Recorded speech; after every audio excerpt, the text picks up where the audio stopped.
Hello everybody and welcome to the Sleep Matters podcast from Dreams. Everything you need to know about how to get a good night's sleep and why it matters so much. I'm Dr Pixie McKenna and in this episode we're chatting about the impact of alcohol on getting a good night's sleep. And I'm really pleased to say I'm joined by Dr Sara McNeillis, and Sarah is a specialist in the diagnosis and management of sleep disorders, so very much needed at the table today. Welcome. Thank you. And we also have Clair McCarten. Welcome, Claire. Now, Claire actually gave up drinking alcohol and she's here to share the impact that it's had on her life and, of course, her sleep. So I guess the first question is, ladies, how did you sleep last night? Really well, thanks. Yeah. Good night's sleep. Good night no for you. complaints there, yeah. And how about you? That's good to hear. Yes, I have a very good night's sleep, I'm pleased to say, most of the time. Good, good. In your experience with regards to sleep, so you obviously sleep well now. Yeah. What was the relationship in terms of alcohol and sleep for you, Claire? And what was the sort of backstory to it? Yeah, so it wasn't something that I really noticed at the time.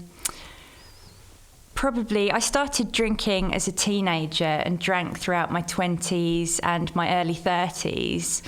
It kind of got to the point where I was drinking about a bottle of wine a night. So I would have a bottle of wine with my dinner.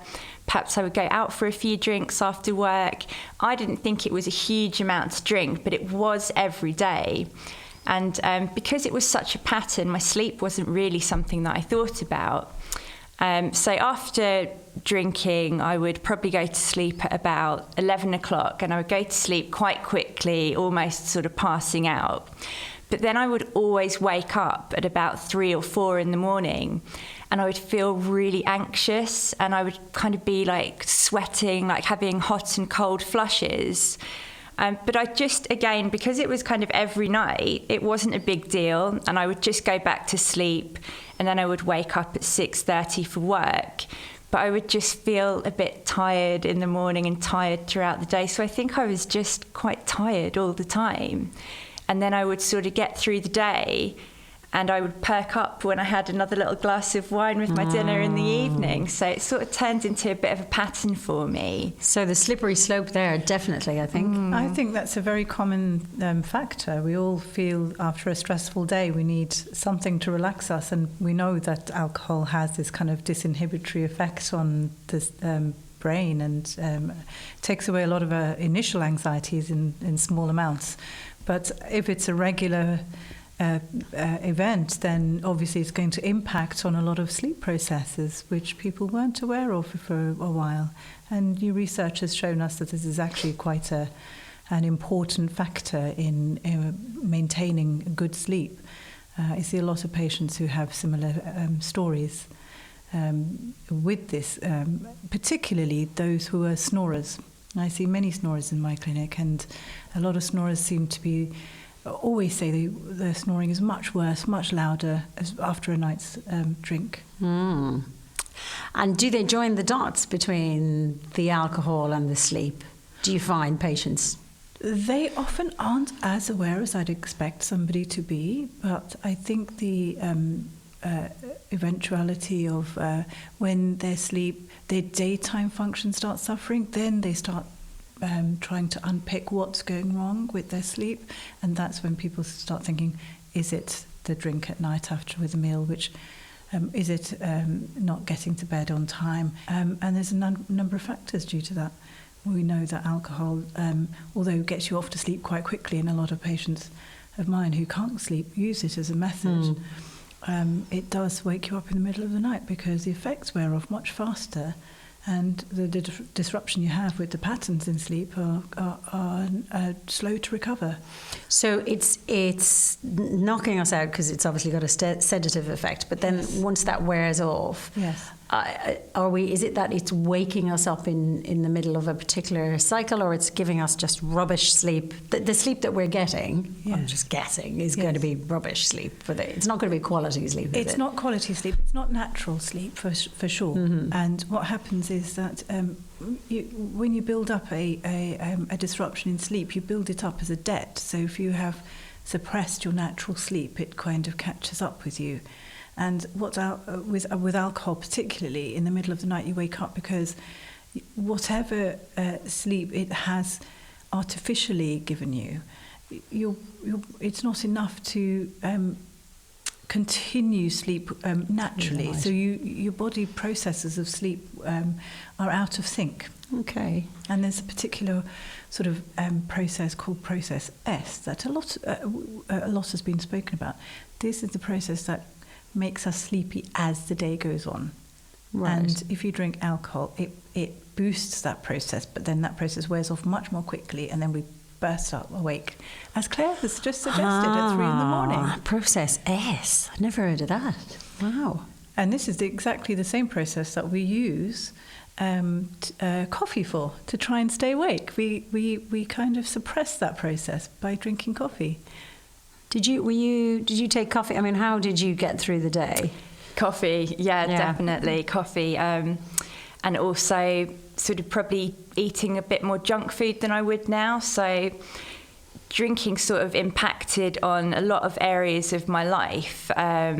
So now that I don't drink, process S makes total sense to me, because I have more energy in the daytime. So I find that I'm doing more active things in the day. And then by about 9:30 at night, I'm really tired. But to me, that's quite unusual, because for years, 9:30 would be, let's just have another glass of wine. I'd almost have a sort of second wind at that point. So it was as if I wasn't really accepting my natural state of being tired at that point in the evening. So I was kind of behaving in an unnatural way that my body didn't want me to. I guess for you it was probably a vicious circle. Then you had the alcohol to relax, then it got you off to sleep. Yeah. And then the following day you felt rubbish and you thought, I can't wait till it's wine o'clock time. And I was kind of stuck in a bit of a rut, really. Yeah. So I would work, come home, have a drink, work, come home, have a drink. Socialising would be going out, having a drink. At the weekend, I'd probably be a bit hungover. But I'd think, well, everyone is. This is what everyone does. So I wouldn't really think much of that. But what I found with giving up drinking is that I just have so much more time.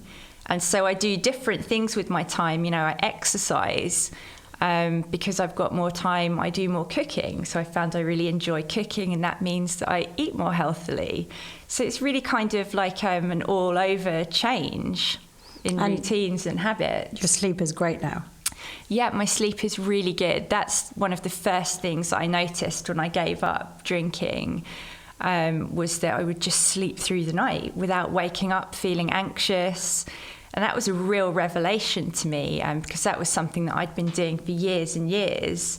So it was lovely to wake up hangover-free and just feel sort of like my batteries were recharged and well rested. And for patients, I guess, similar to Claire, when they can't sleep, is that one of the things you go through, their alcohol consumption? And is that what you... Yes, we absolutely do. Yeah. We ask for... we generally ask about their alcohol and caffeine consumption. We want to know what time they're drinking, how much they're drinking, and how long when they go to sleep, and how long they stay asleep for. Exactly how Claire described. You use the wine or alcohol to get you off to sleep, and it tends to be, in most cases, I must say, Friday nights seem to be the most that people consume, and that consequently shortens their sleep time on that Friday night, and then they end up catching up on a Sunday evening before they go to work on a Monday. So we look at these factors as sleep diaries. And, everyone knows the Friday night effect because you've worked really hard, and I'm sure as a junior doctor, I did absolutely the same thing. You finish off your hard-working week and you all don't know what you're talking about now. And at least you think, well, let's de-stress from the week ahead. But now I also rarely drink because I think sleep is so important, and it's so useful to have a good night's sleep, and find that now anything that affects that I'm reticent to try and obstruct my sleep, or reticent to try and use anything that would affect it in an adverse way. It's funny, isn't it? So it's almost like so focused on it. Yeah, so it's a bit like the opposite when I was a junior doctor. Exercise, where people might say, well, no, I'm not going to do that. I'm not going to eat that because actually that might be really good for me because I'm going on a big run tomorrow. Whereas I don't think people feel like that about, generally think like that about sleep. We don't, I suppose we just don't see it as we take it for granted, and if we can't sleep, we just say we can't sleep, and if we can sleep really well, we say, well, we can sleep really well. Yes. But we don't necessarily try and work out why may I not be sleeping well, and actually are there things that I'm doing, Absolutely. particularly alcohol, that will ruin my night's sleep tonight and probably for the whole weekend. But again, as Claire alluded to, when you're young, you have so many more mechanisms of tolerance, which tend to wear out as you age. And you have more time anyway, haven't you? Yeah, you have more. Absolutely. Have you noticed that? Yeah, I just think definitely. after a certain age, you feel that you don't have that mechanism of tolerance anymore. Yeah, no, you definitely do. I mean, I know when I was certainly capable of having nights out sort of when I was in my early 20s, and then I'd be at work in 7 o'clock the next morning and I wouldn't feel that bad. But as I got a bit older, I definitely found that the hangovers were getting worse, and that also I'd have a bit of a sort of foggy head the next day at work. You know, I wouldn't have so much of a clear mind. So I think definitely I noticed that alcohol was catching up with me. So in terms of, binge drinking, I mean, is it the consistent tipping away, or is it the binge, really, really good Monday to Thursday, blowout Friday, Saturday? Which is the worst, or are both equally as bad for your sleep? I think both are equally as bad, but we know that binge drinking is probably going to adversely affect many body processes, not just the sleep process. Mm-hmm. But I think a regular drink in the evening is all equally disruptive on sleep. We've not seen any studies that suggest that you can have one glass and sleep well yet. Oh, right. We okay. It is quite a profound substance that even one drink can affect your sleep. God. So when did you just go, I can't do this anymore? So as I described, I'd had the kind of steady drinking pattern, and I felt that was totally under control. I'd always had a drink. I'd always held down quite a high functioning job. I've got 2 children. They were doing well. So everything seemed fine to me. But then I had a sort of personal tragedy where my dad died very suddenly. And I found that my drinking just spiraled out of control really, really quickly. It wasn't something that I expected to happen at all. But it was really quite frightening the way it kind of took over my life. And so it definitely got to the point where I thought, I just can't touch another drop of alcohol. This is really, really dangerous for me. Okay, and you just said, that's it? Yeah. So did you feel that it wasn't really an option to moderate your drinking, that you just needed to cut it out of your life? So I had tried moderation, and I think I'd always kind of moderated throughout my life. So every now and then I would have maybe a month off drinking. I would have a little dry period. But I think looking back now, that was kind of to justify my drinking. So I can go a few weeks without drinking, so it's fine that I drink for the rest of the time. It's not a big deal. But certainly towards the end of my drinking, conscious moderation was not working. And I was actually finding that it was more stressful than not drinking at all, because I would kind of count the units. How many units am I allowed today? And, sort of obsess over it. Well, I haven't had a drink yesterday, so I can have one today. And it was just a bit of obsessive thinking that it was much easier to cut that out of my life completely than to moderate. And I think if you're moderating, why are you moderating? Do you know that that's bad for you? And if you know that, then why are you doing it? So, I was asking myself these questions, and I thought, I think that actually drinking is really dangerous for me, and the only way for me now to stop it progressing is to just stop completely.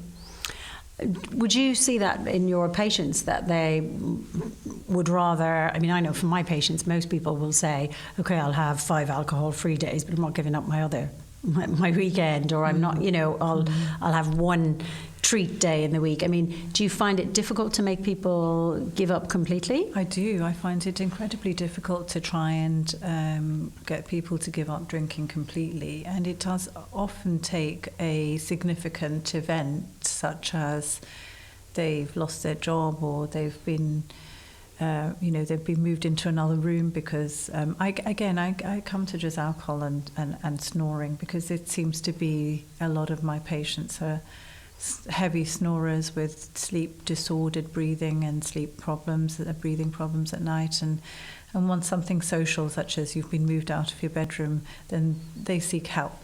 Mm-hmm. And then even so, I think that it's difficult to change a habit which has been there for a long time. And I say to my patients, any habit can be modified. It takes time, and you've got to want to do it. And sleep is equally a habit that we've got to want to promote, a good habit of sleeping. And they do go for psychological help and assessment to deal with that as well. A lot of my patients do realise that once they are on treatment, say, for example, a severe sleep apnea patient would have to use a mask every night, and they don't like using these masks. So that would then switch them over to, I must give up drinking, I must become healthier generally, I must, my sleep will improve with that better without having to use this for the rest of my life. And I think that's a good thing. A transformation is a great thing, and I love to see patients who've transformed their life patterns and improved their sleep, and they come back and they feel so much better. They look better. And I haven't even, anecdotally, I say to them, you look better. And it's because they're sleeping better. Yeah, it's amazing, isn't it? Did you notice, did it take a while? Did you notice when you stopped in terms of your sleep and general well-being? Yeah, I noticed fairly straight away that I was having really good night's sleep. So that was amazing. And I think my health just started. I hadn't really thought I was in bad health, but people started to say to me, oh, you look nice today, or oh, your skin looks really nice. And I realised, that gradually over time my eyes looked a bit brighter and my skin was clearing up. So yeah, and I just felt healthier as well. I also, when I was drinking, I had a lot of back pain. And when I gave up drinking and started exercising, it just completely went away. And that was something that I'd suffered from for years. Also, my anxiety, which I think went hand in hand with drinking. I don't think I'm naturally such an anxious person.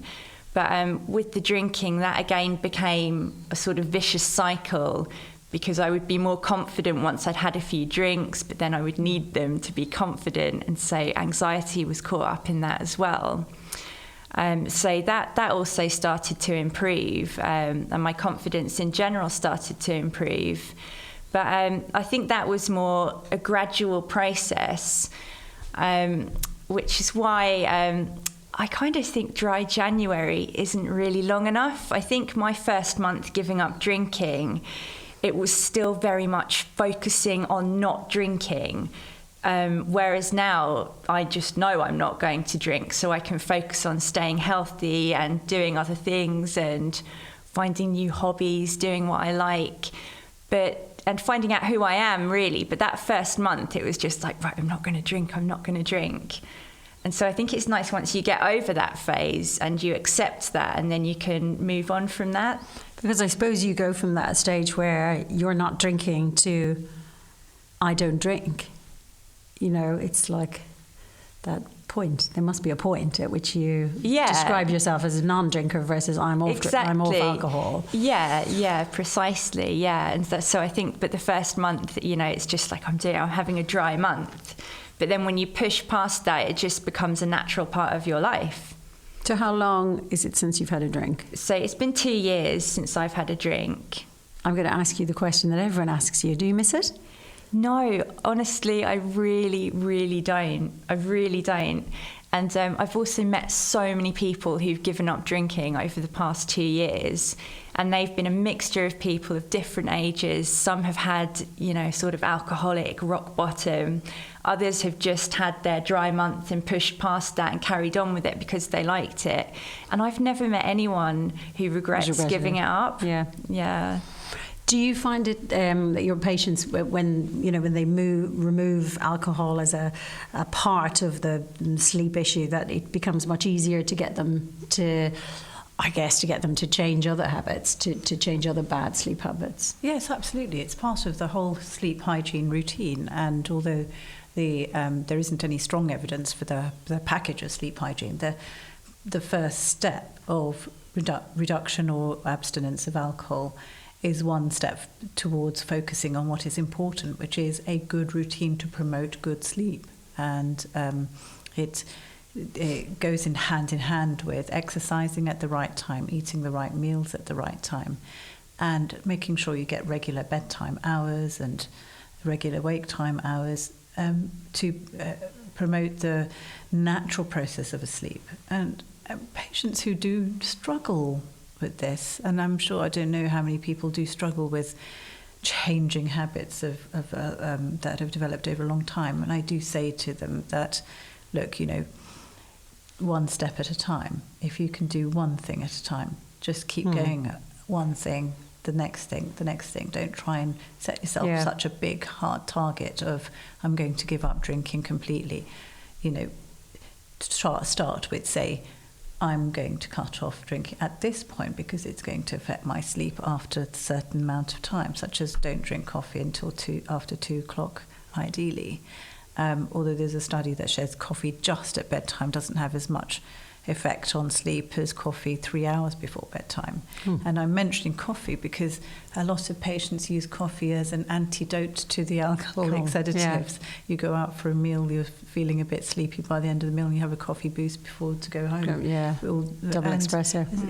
Precisely, this is it. And then that then sort of, you've got this double whammy of this sedative that's trying to promote your sleep, get you off to sleep. Yes, and then the coffee fighting it again.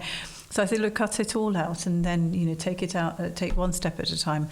And so many patients who've made that change have said to me they are really happier overall. They're more productive at work. They are, less troublesome for their families, such as they're not snoring loudly, not disturbing other people's sleep. And this is the whole thing about sleep, is it's not just your sleep you might be disturbing. Waking up at 3 might be disturbing your partner's sleep, and the health implications of disturbing anyone's sleep in general, whether it's yourself or others, is equal in some respects, in long-term health respects.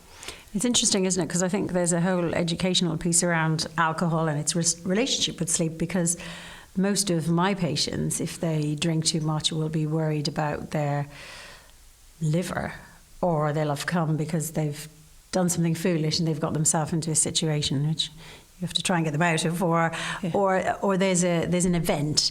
But sleep, I don't think I've ever had a patient come to see me that said, I can't sleep, and I think it's because I'm drinking too much.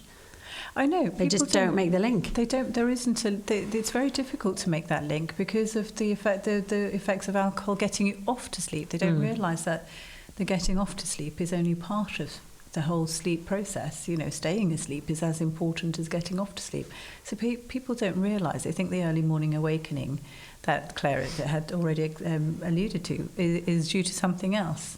And I suppose that link is very, very difficult to establish. So what would your tips be, your sort of takeaway message to people, Claire? Because you've done this, you've lived this, you've been on both sides, and you're obviously happier on the side that you're on now, which is great. What would you say to people who maybe can't sleep and have similar habits to those you had previously? Well, I would say to, give it a go, giving up. It can be done. I'm living proof of that, and I drank regularly for years and years. I'm so much happier now. My entire life has changed. My relationships with people are a lot better. Sleep is amazing, and I'm just so much healthier. So I would encourage people, if they feel that they have a problem with alcohol and that it's interfering with their sleep and their everyday lives, to not be ashamed of seeking help. You know, it is an addictive substance, so there's no shame in being addicted to something addictive, you know. So yeah, the help is out there and people will be very understanding. So I would say just give it a shot and see how it goes. Like I said before, all the people that I've met who've given up drinking don't look back. You know, they all come out the other side much happier and healthier. Did you do it on your own? Did you just say, right, I'm done? I made the decision, yeah. I mean, in the past, I'd kind of tried to give up drinking, but I hadn't really been successful in that and just ended up drinking again. So it did take that big traumatic event and kind of going too far with my drinking. And it was obvious to everyone that, you know, I was in trouble with drinking. I made the decision on my own, but I sought counselling. I went to AA at first, and I worked on my support network. So I told my close friends, because I thought it's putting myself in a risky situation. I didn't want to not go to pubs and meet them for a drink, because that was what we did. But, you know, I was careful to tell them beforehand, you know what, I haven't been in a great way recently. I'm not going to be drinking tonight. And then they knew, and it wasn't a big deal. And if anything, I found that quite a lot of my friends were relieved and that they'd had a few worries about their own drinking as well. And they were quite happy to have a night with mocktails rather than triple vodkas all night long. You know, it was actually a relief to them. So, yeah. So you can, if you think you need to, you should just do it, you'd say? I think so, yeah. I mean, I think if you have any doubts about your drinking, then there's probably a reason that needs to be looked into. And for you, what would be the top tip for anyone who's perhaps thinking they're drinking too much and they're not sleeping? Well, I think that to try and think about your whole sleep cycle, and if you're not sleeping, something's affecting it. We're naturally programmed to sleep. And drinking is one of the main social things that we do. So I'd like people to make the link between drinking and sleep a lot more. Maybe... again, as Claire said, seek help, cut it back, try and work out a good bedtime routine, which does involve not drinking too much late in the evening. Just awareness of that sleep is not something to be ignored, and alcohol does affect sleep. Well, do we all think we'll sleep well tonight? I hope so. Good. Thank you so much, Claire. Thank you, Dr. Sara. I think that's really interesting because we've got it from both sides, the patient side, the doctor side. That's really, really good. Lots of tips for everybody there. Thank you for watching the Sleep Matters podcast from Dreams. If you enjoyed it, then please press the like button below. And if you want to see more, then you can subscribe to this series.